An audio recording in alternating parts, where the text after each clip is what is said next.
अस्सलाम वालेकुम स्टूडेंट्स।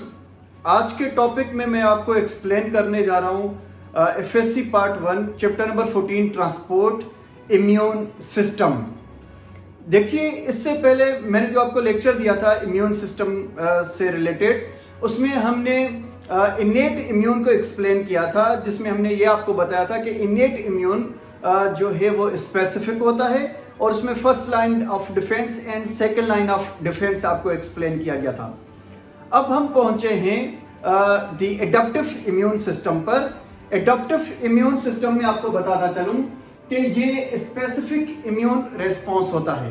ये स्पेसिफिक इम्यून सिस्टम में रेस्पॉन्स करता है और जबकि ये थर्ड लाइन ऑफ डिफेंस भी कहलाता है।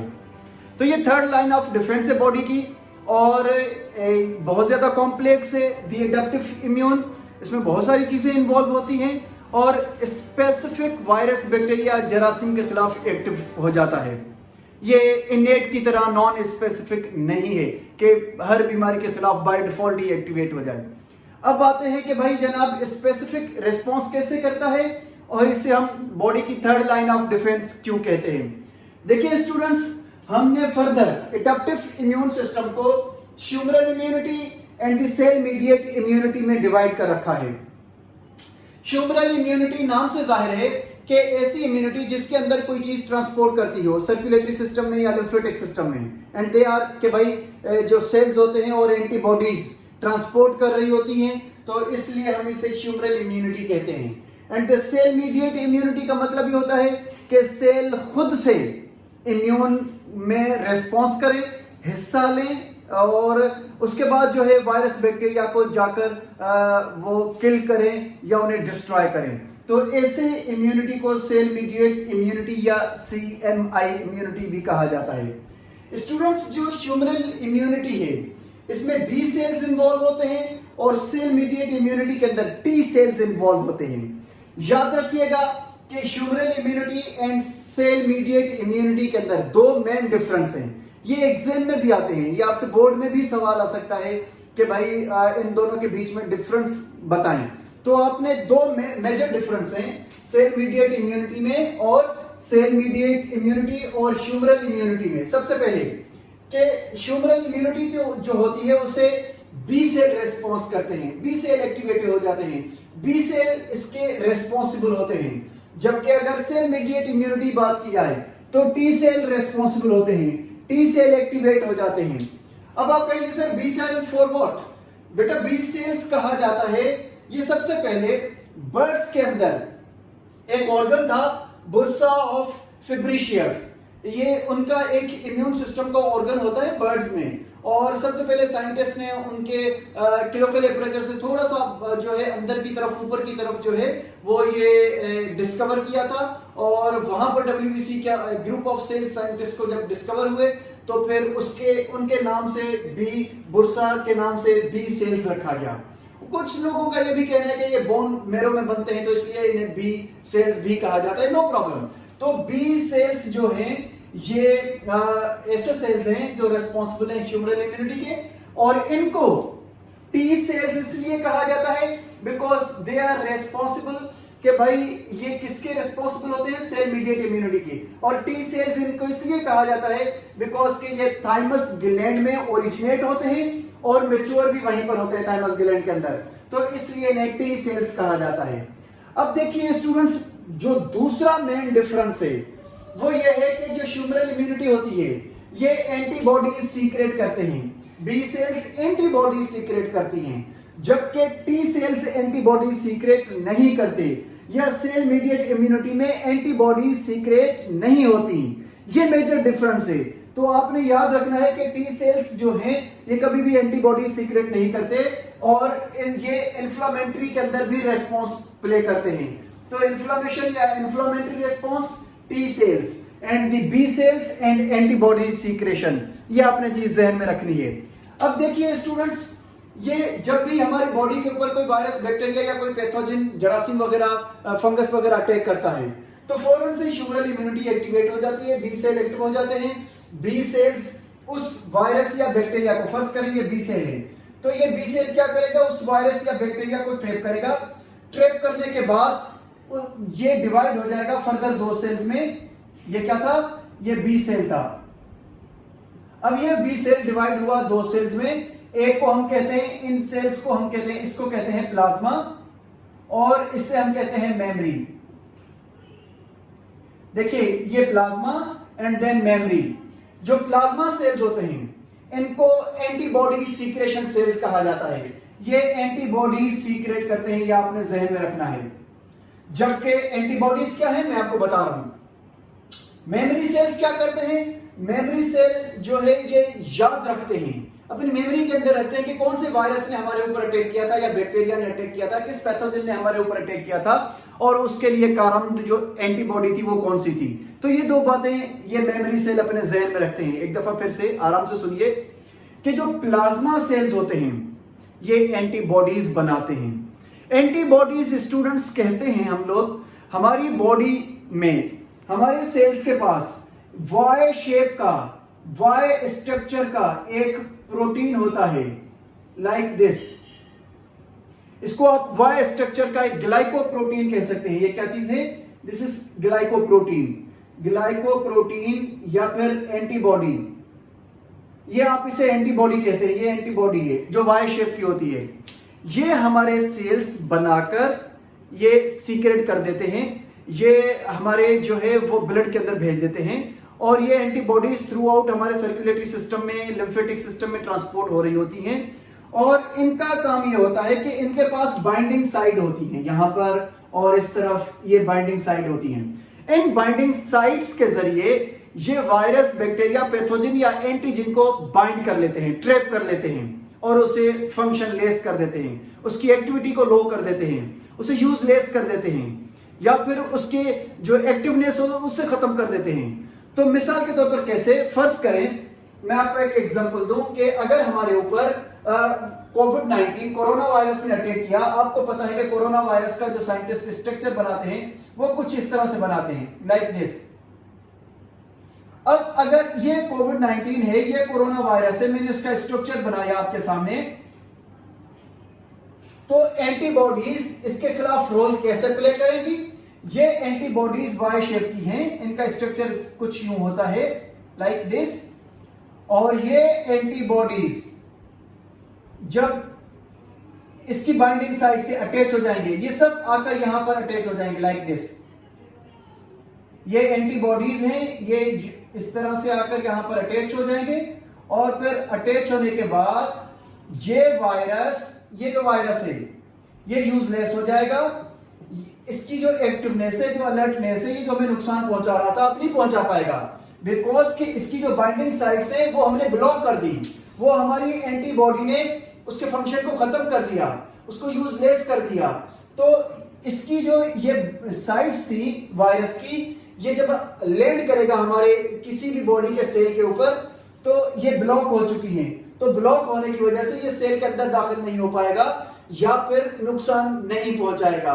तो इस तरह से एंटीबॉडीज हमारे लिए बड़ी यूजफुल होती हैं, और ये एंटीबॉडीज जो प्लाज्मा सेल्स होते हैं ये बनाते हैं। अब देखिए मिसाल के तौर पर हमने जो है वो कोविड-19 कोरोना वायरस को जो है वो हमारे जैसे ही बी सेल्स ने डिटेक्ट किया, ये वायरस था, इसको बी सेल ने डिटेक्ट किया। बी सेल ने डिटेक्ट करने के बाद ये देखा कि भाई कौन सी एंटीबॉडी इस पर एक्ट कर रही है, वो एंटीबॉडी बनाई जो वाई शेप थी। अब इस वायरस और इस एंटीबॉडी को, इस वायरस और इस एंटीबॉडी को पेश किया जाएगा मेमोरी सेल को, कि आप इन दोनों चीजों को जहन में रखें। जिंदगी में जब भी कभी दोबारा कोविड-19 या कोरोना वायरस अटैक करेगा तो आपने फौरन से ये एंटीबॉडी बनानी है, बिकॉज देयर आप कह सकते हैं कि एक लंबी क्लासिफिकेशन है एंटीबॉडीज की। तो आपने ये एंटीबॉडी बनानी है जिससे कोरोना वायरस डीएक्टिवेट होता है और वो बॉडी के ऊपर जो है इन्वेंट नहीं हो सकता, वो बॉडी के ऊपर असर नहीं कर रहा। तो फौरन से हमारी बॉडी वो एंटीबॉडी बनाना स्टार्ट कर देगी और हम बीमार भी नहीं होंगे, हमें बुखार भी नहीं होगा, हमें पता भी नहीं चलेगा कि कोई कोरोना वायरस ने या किसी भी वायरस ने, कोविड-19 या किसी दूसरे वायरस ने हमारे ऊपर अटैक किया है और हमारी बॉडी ने डिफेंड भी कर लिया और वो हम ठीक भी हो गए। तो इस तरह से री इन्फेक्शन के लिए ये दोनों चीजें जो है वो मेमोरी सेल्स को दी जाती हैं कि दोबारा से जो है अगर वही वायरस, वही बैक्टीरिया, वही पैथोजन, वही जरासीम, वही फंगस अटैक करता है तो वो दोबारा हमारी बॉडी पर उसका असर ना हो। तो इसलिए मेमोरी सेल इनकी बड़ी लंबी जिंदगी होती है। ये बचपन से चीजें याद रखते हैं, इवन दो कि 70, 80, 90, 100 साल की अगर हम उम्र तक पहुंचते तो मेमोरी सेल के पास सब चीजें महफूज होती हैं हार्ड डिस्क के अंदर, आप कह सकते हैं। इसके बाद हमारे पास जो है वो हम आ जाते हैं सेल मीडिएट इम्यूनिटी पर। स्टूडेंट्स, सेल मीडिएट इम्यूनिटी में मैंने आपको बताया कि टी सेल्स इन्वॉल्व होते हैं और ये इन्फ्लेमेटरी रेस्पॉन्स में भी रोल प्ले करते हैं। हमने फर्दर इनको डिवाइड कर रखा है helper T cells, cytotoxic T cells, suppressor cells. अब देखिए helper cells T for T cells और एच फॉर हेल्पर।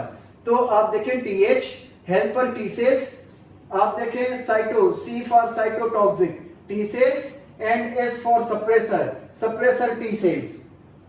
सबसे पहले देखते हैं कि जो हमारे पास हेल्पर टी सेल्स हैं ये क्या रोल प्ले करते हैं।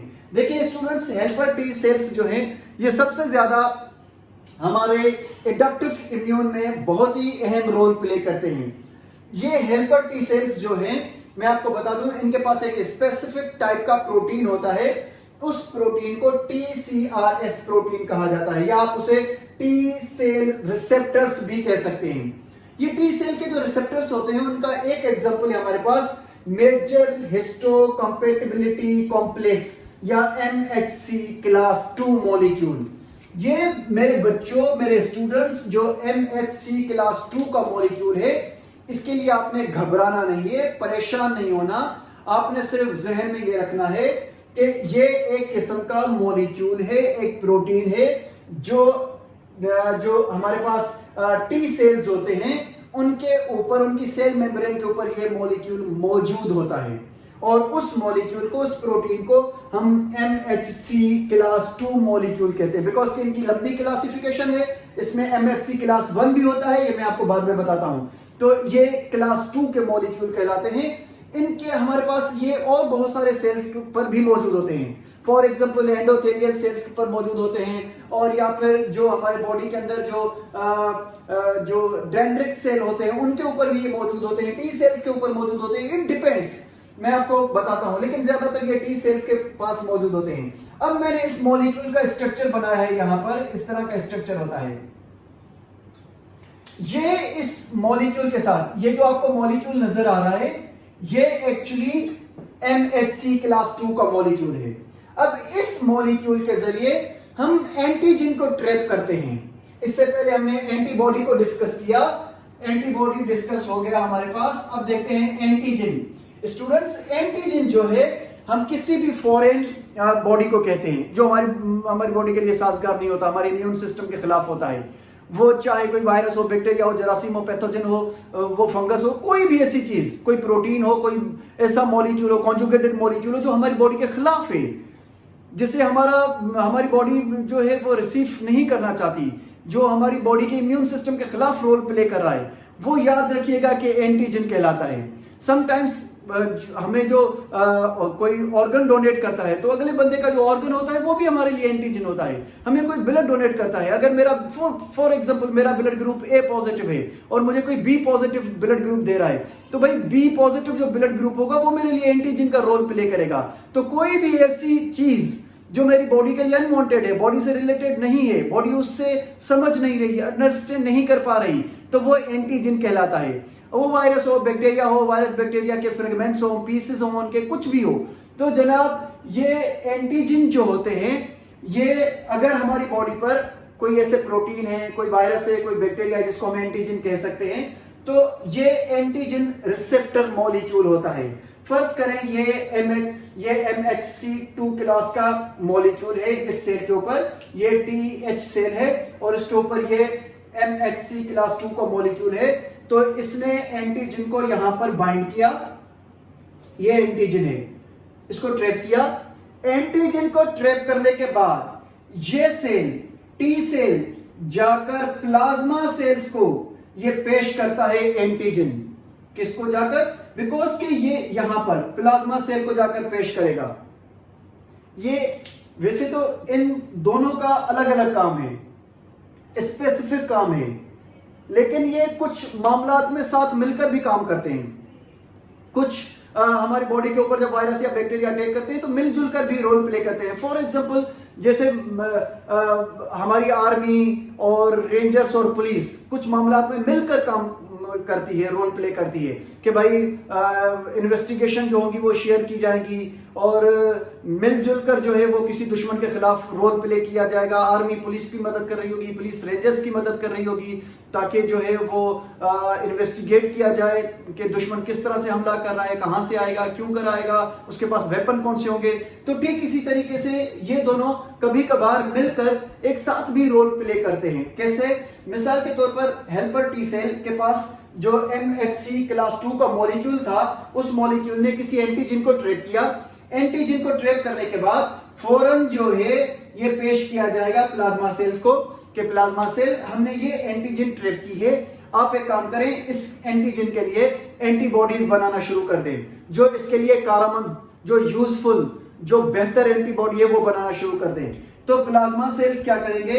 उस तरह की इनके मैसेज के मुताबिक की एंटीबॉडीज बनाना शुरू कर देंगे। तो क्या फिर नहीं बनाएंगे? मैंने आपको बताया एंटीबॉडीज की बड़ी क्लासिफिकेशन होती है। तो जो यहां से मैसेज आएगा वो एंटीबॉडीज बनाना शुरू कर दी जाएंगी ताकि वो उस एंटीबॉडी से उस वायरस या बैक्टीरिया को ट्रैप किया जा सके। दूसरी बात, अब वो वायरस या बैक्टीरिया और उसके साथ जो एंटीबॉडी होगी, ये दोनों चीजें प्लाज्मा सेल्स मेमोरी सेल्स को पेश करेंगे कि भाई ये ले वायरस या बैक्टीरिया और ये ले एंटीबॉडी। ये एंटीबॉडी इस वायरस या बैक्टीरिया के लिए बहुत ज्यादा अच्छा रोल प्ले करती है। आपने इस वायरस को और इस एंटीबॉडी को अपने पास सेव करके रख दे, अपनी हार्ड डिस्क में रख दे, मेमोरी सेल को कहा जाएगा, कि कभी भी चाहे 70 साल के बाद दोबारा से ये वायरस हमारी बॉडी पर अटैक करे तो आपने हमें फौरन से बता देना है कि ये एंटीबॉडी बनानी है, ताकि हम फौरन से वो एंटीबॉडी बनाएं और फिर जो है वो वायरस या बैक्टीरिया हमारी बॉडी के ऊपर असर ना कर सके और हम डिफेंड करने में हमारी बॉडी कामयाब हो जाए। तो इस तरह से मेमोरी सेल्स को भी ये दोनों चीजें दी जाती हैं कि आप इनको अपने पास सेव रखें। इस तरह से स्टूडेंट्स अगर हम बात करेंगे साइटोटॉक्सिक सेल की, तो ये नाम से जाहिर है ये साइटोटॉक्सिटी के अंदर इन्वॉल्व होते हैं। साइटोटॉक्सिटी के अंदर टीसी सेल्स जो होते हैं, इनके पास MHC1 क्लास 1 का मॉलिक्यूल होता है। याद रखिएगा कि ये मॉलिक्यूल MHC क्लास 1 का जो मॉलिक्यूल होता है, ये बॉडी के ऑलमोस्ट सेल्स के पास, तकरीबन सेल्स के पास होता है, न्यूक्लिएटेड सेल्स के पास होता है, सिवाय आरबीसी के। ये मेडिकल टेस्ट के लिए बहुत ही अहम बात है। तो ये सिर्फ आरबीसी के पास नहीं होता, बाकी तमाम सेल्स के पास ये मॉलिक्यूल मौजूद होता है। तो ये जो सेल्स होते हैं साइटोटॉक्सिक्स या टी सेल्स जो होते हैं, ये साइटोटॉक्सिटी फैलाते हैं। ये कैंसर सेल्स, ट्यूमर के सेल्स के पास, या जहां पर इन्फेक्टेड सेल्स हैं, जहां पर गड़बड़ है, ये सेल्स खुद से वहां पहुंचकर, वहां पर जाकर साइटोटॉक्सिटी के जरिए उन इन्फेक्टेड सेल्स को, कैंसर्स के सेल्स को, ट्यूमर्स के सेल्स को डिस्ट्रॉय कर देते हैं। या फिर आप कह सकते हैं एपोप्टोसिस के प्रोसेस के जरिए, एपोप्टोसिस आपने सुना होगा, उस प्रोसेस के जरिए ये सेल्स को डैमेज कर देते हैं, किल कर देते हैं। तो ये कहलाते हैं साइटोटॉक्सिक सेल्स। ये MHC क्लास 1 भी रिसेप्टर मॉलिक्यूल है जो सेल मेम्ब्रेन पर मौजूद होता है, और ये सेल्स के अंदर के जो मॉलिक्यूल होते हैं उनसे बाइंड होता है। इसके बाद हम लोग आ जाते हैं सप्रेसर टी सेल्स पर। सप्रेसर टी सेल्स वो सेल्स होते हैं, स्टूडेंट्स याद रखिए, सप्रेसर टी सेल्स ऐसे सेल्स होते हैं कि जब हमारी बॉडी, हमारा इम्यून सिस्टम किसी वायरस बैक्टीरिया के खिलाफ जीत जाता है, हमारी बॉडी डिफेंड कर जाती है, हम वायरस बैक्टीरिया या जरासीम को शिकस्त दे देते हैं, हम सेहतमंद हो जाते हैं, हेल्थी हो जाते हैं, हम बेहद बेहतर हो जाते हैं, तो फिर सप्रेसर जो सेल्स होते हैं वो अनाउंसमेंट करते हैं कि जनाब जंग खत्म हो चुकी है, सब लोग वापस चले जाएं। पूरे इम्यून सिस्टम के अंदर ये ऐलान करते हैं कि अब हर कोई वापस चला जाए, एंटीबॉडीज बनाना छोड़ दें और सब जो है वो अपने अपने लोकेशंस पर चले जाएं। फिर जब कोई अटैक होगा तो आपको इन्फॉर्म कर दिया जाएगा। ठीक उसी तरीके से कि जैसे जंग खत्म हो जाए तो जंग खत्म होने के बाद अब बॉर्डर पर बैठे हुए फौजी जो जंग लड़ रहे होंगे, एयरफोर्स, नेवी और तमाम जो हमारी फोर्सेज हैं, उनको कौन बताएगा कि भाई जंग खत्म हो चुकी है, आप लोग वापस आ जाओ। तो जाहिर सी बात है अनाउंसमेंट होती है और वो मखसूस लोग जो होंगे वो अनाउंसमेंट करेंगे। ठीक इसी तरीके से अनाउंसमेंट करते हैं, ये व्हाइट फ्लैग दिखाते हैं कि भाई अब सब खत्म हो गया, बेहतर हो गया, सब लोग वापस आ जाएं, जितनी भी फौज है वो बैरकों में, कैंटोनमेंट में और अपने बॉर्डर लाइन पर वापस आ जाए और जो है वो अमन हो चुका है। तो ये इस तरह से अनाउंसमेंट करते हैं। इसके बाद स्टूडेंट्स मैंने आपको बताया एंटीजन हर उस मॉलिक्यूल को कहा जाता है जो हमारे बॉडी के खिलाफ रोल प्ले करता है। एंटीबॉडी ये वो प्रोटीनियस मॉलिक्यूल होते हैं जो हमारे प्लाज्मा सेल्स बनाते हैं और ये एंटीबॉडीज किसी भी दुश्मन वायरस, बैक्टीरिया, जरासीम या तो कोई भी पैथोजन होगा या एंटीजन होगा उसको डीएक्टिवेट करने के लिए, उसको फंक्शनलेस करने के लिए हमारी बॉडी खुद से पैदा करती है। ये वाई शेप के मॉलिक्यूल होते हैं। इसके बाद है हमारे पास साइटोकाइंस। देखिए स्टूडेंट्स, साइटोकाइंस को लिम्फोकाइंस भी कहा जाता है। लिम्फोकाइंस, ये साइटोकाइंस हार्मोन्स होते हैं। ये क्या करते हैं, जब भी हमारी बॉडी के ऊपर कोई अटैक होता है, वायरल, बैक्टीरियल या कोई इन्फेक्शन का कोई अटैक होता है, हमारी बॉडी के ऊपर कोई इन्फेक्शन हो जाता है तो साइटोकाइंस अलर्ट हो जाते हैं। ये साइटोकाइंस या लिम्फोकाइंस हमारी बॉडी के अंदर तहलका मचा देते हैं कि भाई अटैक हुआ है, अटैक हुआ है। और ये लिम्फेटिक सिस्टम, सर्कुलेटरी सिस्टम, जितने भी जो है वो ल्यूकोसाइट्स या डब्ल्यूबीसी की जो टाइप्स होती हैं उनको अलर्ट कर देते हैं कि हमला हो चुका है। तो ये हमारी जो है वो बॉडी में इन्फ्लामेशन और दूसरे जो है उसके लिए रेस्पॉन्स करते हैं। जबकि इंटरफ्रोन्स स्टूडेंट्स साइटोकाइंस की ही टाइप होते हैं। इंटरफ्रोन्स साइटोकाइंस की ही टाइप है। साइटोकाइंस मैंने आपको बताया कि ये हार्मोन्स हैं और इंटरफ्रोन्स भी हार्मोन्स हैं, प्रोटीन का रोल प्ले करते हैं। These are the proteins. ये खास तौर पर वायरल इंफेक्शन के अंदर रेस्पॉन्स करते हैं। जब भी हमारी बॉडी के ऊपर कोई वायरस अटैक करेगा तो इंटरफ्रोन्स एक्टिवेट हो जाते हैं और वायरस को अपना रोल प्ले करने नहीं देते। स्पेशल टाइप के प्रोटीन्स होते हैं और इनको डब्ल्यूबीसी सीक्रेट करते हैं ताकि वायरस जो है हमारी बॉडी पर जो है उसका असर खत्म हो जाए, मतलब वायरस को डीएक्टिवेट करते हैं, सिंपल आप कह सकते हैं। तो इस तरह से ये था आज का हमारा टॉपिक। इस टॉपिक में मैंने आपको कुछ चीजें जो है वो बताई, लेकिन इसके बाद इम्यून सिस्टम का लास्ट टॉपिक और है, वो मैं आपको नेक्स्ट लेक्चर में एक्सप्लेन करूंगा। उसके बाद इम्यून सिस्टम को हम वाइंड अप करेंगे। इम्यून सिस्टम का जो बाकी की जो एक्टिव इम्यूनिटी है, पैसिव इम्यूनिटी है, इसके लिए एक और लेक्चर जो है वो इस सीरीज में मैं लेकर आऊंगा। Thank you so much. खुदा हाफिज।